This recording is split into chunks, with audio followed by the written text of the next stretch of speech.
Up. And once it's up, we are good to go.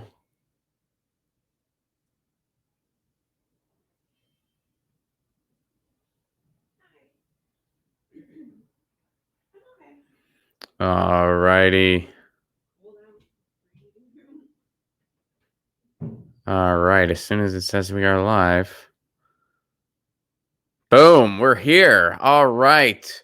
What's up, everybody? Welcome to the patron stream where I respond directly to the patrons and hear what the patrons have to say. We were supposed to start at noon.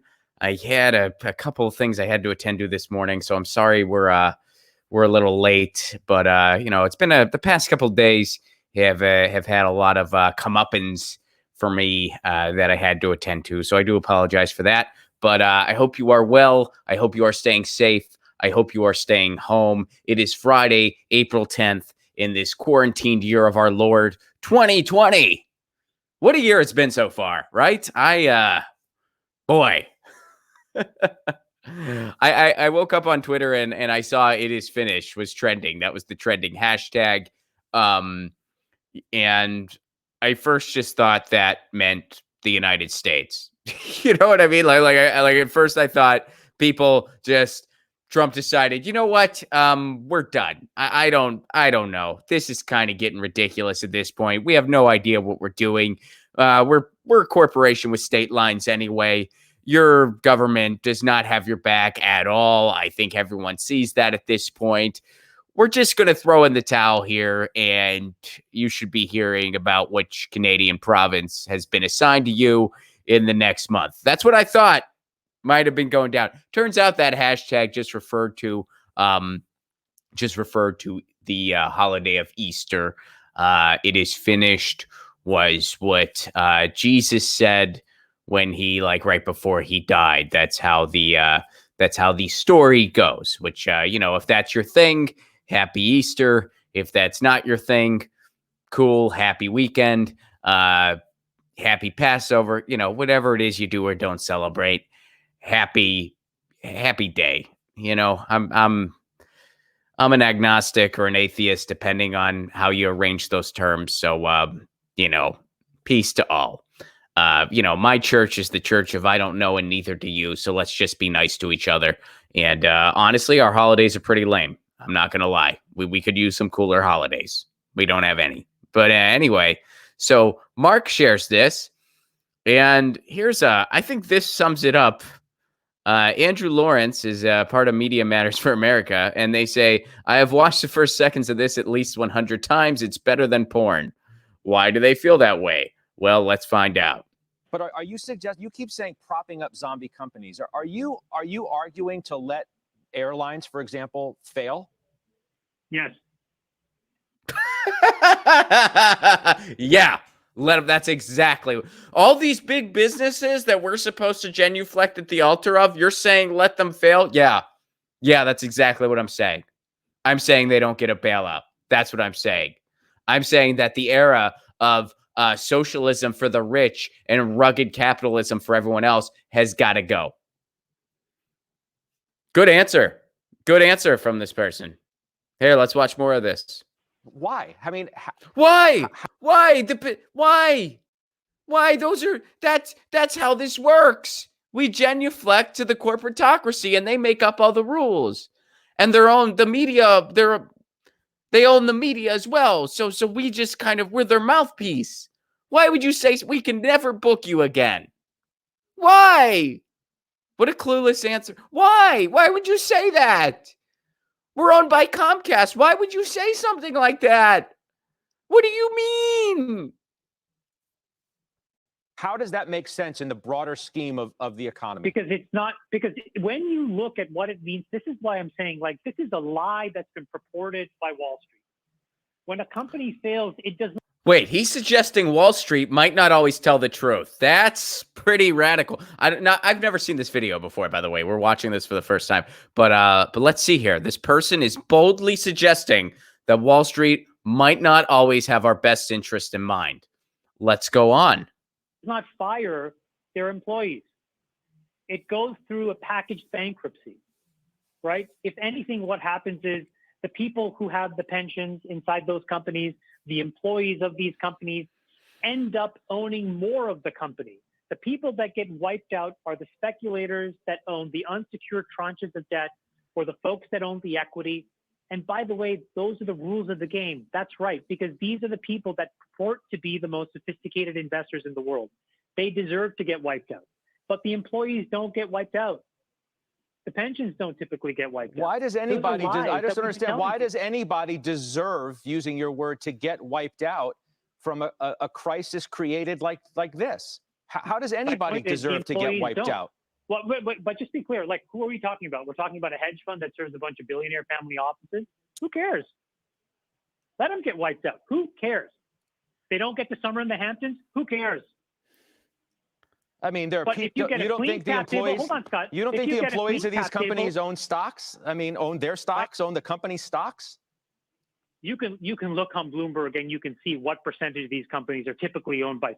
These things are owned by BlackRock. These things are owned by these huge, amorphous organizations. Ultimately, downstream, and the employee owns a few $100s or a few $1,000s of shares. Well, I just don't understand. This is like a natural disaster. And why does anybody deserve to get wiped out? Wouldn't that be immoral in and of itself? No, because what's happening right now is what I'll tell you is on Main Street today, people are getting wiped out. And right now, rich CEOs are not, boards that had horrible governance are not, hedge funds are not, people are. 6 million people just this week alone basically saying, holy mackerel, I don't know how I'm going to make my own expenses for the next few weeks, days, months. So it's happening today to individual Americans. And what we've done is disproportionately prop up and protect poor performing CEOs, companies, and boards. And you have to wash these people out. So as of right now, I only have one question, and this is kind of more of a mechanical question. Can I make that entire segment my ringtone? Now, I know that's a long ringtone. You're thinking, Ron, you want a 2.5-minute ringtone? That's really long. I would pick it up, like my big thing is right when he says, yeah, I would pick it up. Like, are you saying these companies should be wiped out? Yeah, I am. Why? Well, because that's not, he just explained how it works. He just explained that the people who are really getting bailed out right now is Wall Street. And what is that? That's a bunch of amorphous companies that actually own everything. And it's their shares that are being protected, not the workers. And this host who is deliberately being a mouthpiece for the establishment, these financial experts, they know how it really works. They understand how Wall Street really works. So he knows what he's saying, and he's being debunked in real time. And he knows there's nothing he can do about it. He has to just take it. He's like, well, isn't it immoral for anyone? And he's like, no, because these are rich CEOs. These are speculative investors. These aren't the people. The people don't have the stocks. The people are the employees. The people are the essential workers. That's what he's saying. He's saying, let Wall Street get wiped out because this system is inherently corrupt anyway. That's what he's saying. Well said. And gee, is he right? Is he right when he said towards the end, when he said, gee, working people are getting wiped out? Which is true, by the way. But is there, what backs that up? Well, check this out. Check out this screenshot that Edwin shared. By the way, it's just coincidental that Mark shared what Mark shared and Edwin shared what Edwin shared. But here's what Edwin shared. Look at this. Look at that bottom thing. More than 16 million Americans have lost jobs in 3 weeks. The Dow's best week since 1938. So investment is high. Why? Because they're getting bailed out. Well, there's a number of reasons Wall Street's doing good right now. One, they're getting bailed out. They're getting trillions. They're getting all these government handouts with our federal government participating in it while workers are just getting left out in the cold. We're getting screwed. Two, another big thing. The only threat to their status quo, as far as the White House is concerned, is gone. Bernie Sanders. Bernie Sanders was the only threat to their status quo. He suspended his campaign. That threat is now gone. Wall Street investment went up the day Bernie announced. Because now that either Donald Trump or Joe Biden's going to be in the White House, either way, they're fine. So speculation's up. The Dow's best week since 1938, when more than 16 million people have lost their jobs. So people that are saying what that guy was saying on CNBC, that yeah, let's let these investors fail. Let's let these Wall Street speculators fail. Because by bailing them out, you're allowing stuff like this to continue. Wait, I'm doing it wrong. You're allowing stuff. See, I'm pointing the opposite. You're allowing stuff like that to continue. Because Wall Street isn't actually connected to our economy. But you're fed this lie that it is. You're fed this lie by entities like CNBC. And I guarantee that gentleman, he'll never be invited on that network again. At least I'd be shocked if he was. The only way they'd bring him in is if they want to try to set him up. You know what I mean? Like if they want to try to get him in a gotcha moment. That's the only way they'd ever have that guy on again. So they might have him on again. But you're fed this lie that like, oh, well, investment's up, confidence is up, so the economy's doing great. You're fed that lie by all these financial shows. And it's nonsense. It's nonsense because there's not a connection between the working class, Main Street, and Wall Street, and these speculators and these investors. And a handful of companies own everything. They own all of the biggest corporations in this country. They own the media. They've bought out your politician. They've bought out your judges. They own it all. It's a handful of companies behind the scenes with a handful of billionaires that own everything. And that guy was saying, yeah, let them fail. Don't hand them trillions. Instead, actually help workers. And that host, again, willing mouthpiece of the establishment, is saying, well, isn't it immoral to let? No, it's not. It's not, because under our current system, stuff like this happens. Stuff like that. Stuff like that happens. This is the system we have. The Dow has its best week since 1938, when 60 million Americans have lost jobs in 3 weeks because Wall Street investment is not connected to our economy. It's a handful of nameless, well, not nameless, but, faceless entities and these billionaires that own everything. And don't be fooled. Well, I have a buddy who has a couple dollars of stock in Mattel. That's not the point. That's not the big picture here. What he's saying is let these investors fail, because when a company, quote unquote, fails, it's not the employees that take the brunt anyway. It's the shareholders. He explained how they would go through bankruptcy. Man, thank you, Mark and Edwin, for sharing that. That was a nice little double dose of connections. I appreciate it. Let's see what else you guys are saying. Joseph, what's up, buddy? You say this: I keep seeing reports and stories of people using this whole quarantine situation as an opportunity to get started on a new hobby or activity that they otherwise will not have had the chance to get involved with. For better or worse, some people have a lot of unexpected time on their hands. Kind of silver lining in this unfortunate situation, says Joseph. Have you started a hobby, habit, activity during this quarantine situation, or do you just use the extra time to further pamper Lucy? LOL. Lucy's been incredibly pampered. I can start there. Lucy has, she is already insanely spoiled as a cat. Basically, me and my wife just makes jokes about it now, because whenever we're just like, Lucy, is there anything we could do that we're not doing to make your life just a little bit better? Anything is there? Today, earlier this morning, Lucy was meowing and she wanted to play. I could tell she wanted to play. So of course I played with her, which I always do. I mean, that's nothing new.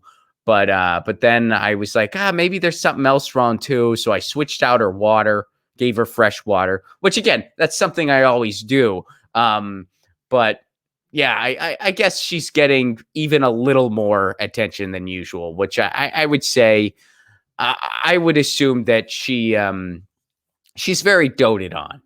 As far as what is average for a cat owner, or someone who is owned by a cat, however you want to put it, I don't know, because I know a lot of cat people are similar to me in that they're very doting to their pets. So, but yeah, Lucy's definitely being pampered during this time. But is that really different from any other time? Maybe not. I mean, when I think about it, it's like I would still do all these things. The only thing that I think is different for her is I think she's getting, because now that we're home all the time, and I don't know, maybe some of you guys watching, if you have a cat, let me know if you've noticed something like this. I feel like she's becoming a little more dog-like in the sense that when we do leave, she gets stressed out more. Dogs, whenever you leave, they think you're never coming back. And it really freaks them out. Like that's part of the reason. I mean, I love dogs. I love all animals, but I don't have a dog. And the reason I don't have a dog, one of the many reasons I don't have a dog is because I travel a lot. And I know that it would really stress the dog out a lot. So I'd be really, I was always really worried about that. Now that I'm married, it's like, well, my wife will be around when I'm touring and stuff like that. But anyway, that's why I've always kind of migrated more towards cats. And cats, like when you leave, they kind of know you're coming. They still get stressed out. I mean, Lucy gets bummed out when she sees my suitcase because she knows that means I'm going on the road. But it's not quite the same stress level as a dog. They know you're coming back. But now, whenever we do go and we're gone for like a longer period of time, which usually means we're going to get groceries or some essentials, we're going to get cleaning products or whatever else. Lucy will get kind of stressed out. If we just go out for a run or something like that to get your sunlight, Lucy is usually fine. But sometimes when we go to the grocery store, she gets more stressed out than usual. So I have noticed that. As far as my hobbies, so I'm trying to practice Italian a little bit more, and I'm trying to Skype with my cousins over in Italy so that I can do that. I've been in touch with them about Skyping. It's just hard because of the time zone difference and stuff, but we are trying to make some time for that so we can each practice our language. I've been practicing guitar a little bit more, trying to get a little bit better at the instrument of guitar, especially since I've been doing a couple protest tunes live at the stand-up shows that Graham and I do. And well, now those stand-up shows are being done via Zoom. So, which by the way, Saturday at 8 p.m. Eastern, 5 p.m. Pacific time. That's tomorrow. That's our next Zoom show. You can get tickets at ronplacone.com. It's just $5, and then you'll get sent the Zoom link about an hour before showtime tomorrow. So please do check that out. But yeah, I'm doing some songs here and there. So I'm trying to practice guitar a little more to get better at it. And the one silver lining quote for me during this whole thing is that a lot of writing projects that have taken a back seat for me, that I only get to work on periodically, I'm getting to work on a lot more. There's a lot of writing projects that, I wasn't able to pay a lot of attention to. I was only able to work on maybe an hour or two a week. Now I'm able to work on them daily. So I've made, I've been writing a lot. So writing, guitar, all the things that I always try to do, but now I have more hours to dedicate to them. So that's pretty much where I'm at. So nothing new per se, but kind of just more focusing on those things that weren't able to get a ton of my attention in the past. And the last comment here, the Pazamores. Hello, new to this. Hope I'm not missing the Zoom invitation. You did not miss the Zoom invitation. I saw you guys on the patron Zoom yesterday, which, by the way, if you're watching this in real time and you're not a patron yet, patreon.com/ronplacone for Give What You Can level. You get all kinds of exclusive content, including the replay of this stream, which will only be available on Patreon. And here's the deal. I do a Zoom for my patrons once a week. I've been doing that since the quarantine. Once a week, I do a Zoom exclusively for the patrons where I do a couple anecdotes, play a couple tunes, do some bits, tell some stories, and then we do a Q&A. It's a lot of fun. And Graham Elwood and I do a bigger version of that every Saturday. Our next one is tomorrow at 8 p.m. Eastern, 5 p.m. Pacific. And we're looking to probably continue that on Saturdays. It's been going well. So I think we're going to be continuing it. Let me see what else folks are saying, and then we will go ahead and dismount for this week's patron stream. Thank you, Edwin. Thank you, Mark. Thank you, Joseph. And thank you, the Pazamores, for this week's topic. And let me just go ahead and arrange this here. And happy weekend, everybody. I know it's weird. A lot of the days feel the same. But I hope you're doing something special this weekend, you know? You know, if you I don't know what, I mean, there's not much we can do, but you know what I mean. Let's see here. Darth Buzzkill, what's up, buddy? Ron, what are your thoughts on Trump's first ad against Biden? That was a real blowtorch that left a real burn on Bernie's good friend. If Bernie would have put out that ad a couple of months ago, I haven't seen it, actually, if I'm being totally honest with you. I have not seen Trump's first ad against Biden, but I saw something about it on Twitter, and I saw something that said, like, apparently he's going after Hunter. So I don't know if that's what it was. Unfortunately, I haven't seen it yet. But what I will say is that Trump is going to go after Biden hard. Trump does not, Trump doesn't play the diplomatic card. He's going to go after Biden, and he's going to go after this rape allegation, which, and I've said this many times. I'll say it again. I believe Tara Reade. That's why I'm not going to choose. I think the only time people should be choosing between alleged rapists is when they're picking someone out of a lineup, not when they're voting for president. So I'm not going to pick between alleged rapists.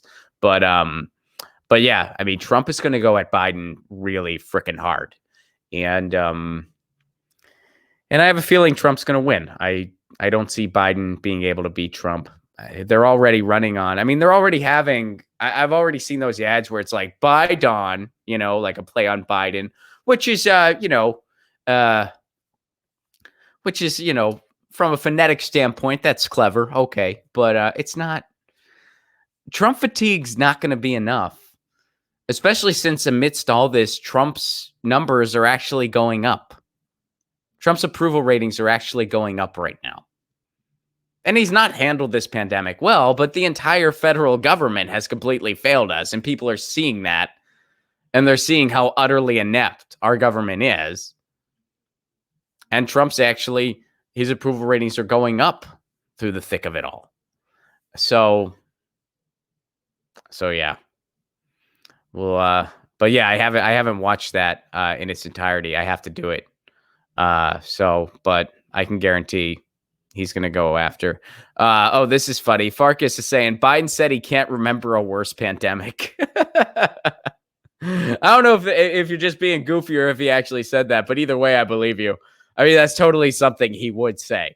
So, I've not heard him say that. So I don't know if that's I don't know if you're just being goofy or if that's actually something he said. But yeah, he that's something I can picture him saying. Oh boy. Thank you for that, Darth. Thank you for that, Farkas. Thank you, Mark, Edwin, the Pazamores, and Joseph for this week's patron topics. And guys, you know the drill. In the meantime, happy Friday. Thanks for tuning in and hanging out with me for a bit. You know the drill. Lucy says meow. I say peace. Which, by the way, tomorrow is also Catterday, so I hope you can make the show tomorrow. You can go to ronplacone.com, grab your tickets now. They're only $5. I hope you can make the show tomorrow over on Zoom. But also, tomorrow is Catterday. And Catterday is when the next Lucy and Ron comic drops. If you go to lucyandron.com, myself and an artist named Chris, who owns the company Inks Pixels, we've been doing a Lucy and Ron comic. We've been growing that. That's another thing I've been up to during the pandemic. I've been growing the Lucy and Ron comic. We've been working on that a lot, and I might have some pretty exciting announcements concerning Lucy and Ron sooner than later. That's all I'm going to say for now. But there might be something really exciting coming up the pipe. That's a weird way to put it. That was strange. I don't know why I phrased it that way. But there might be some really exciting Lucy and Ron news very soon. I'll just leave it at there now. But I will be announcing it on the Patreon stream first when it can be announced. So keep your ears and eyes to the ground on that one. But lucyandron.com, check it out. If you've never checked it out before, we got over 50 comics for you to catch up on. We're quarantined. Might as well have a new reading project. How about a 6-panel comic? It's easy reading. It's fun reading. It's dialogues between myself and Lucy. You can go through all those. We got over 50 of them.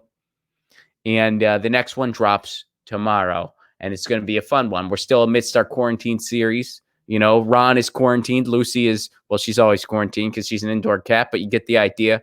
They're dealing with quarantine together. So LucyandRon.com for that. And in the meantime, you know the drill. Lucy says, meow, check out my comic. And I say peace. Peace.